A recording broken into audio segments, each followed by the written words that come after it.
کہ جتنے بھی مذاہب دنیا میں آئے ہیں ان میں واحد مذہب اسلام جو زندہ ہے، بھرپور طریقے سے زندہ ہے۔ کیا خاص چیز ہے اسلام میں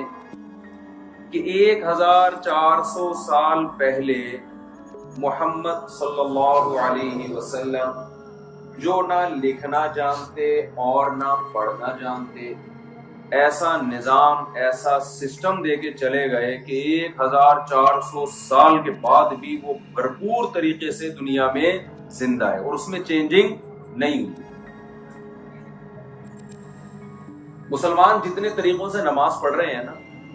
رفع الیدین کر رہا ہے، کوئی نہیں کر رہا، کوئی زور سے آمین، کوئی آہستہ آمین، یہ سارے طریقے پیغمبر صلی اللہ علیہ وسلم سے ثابت ہیں،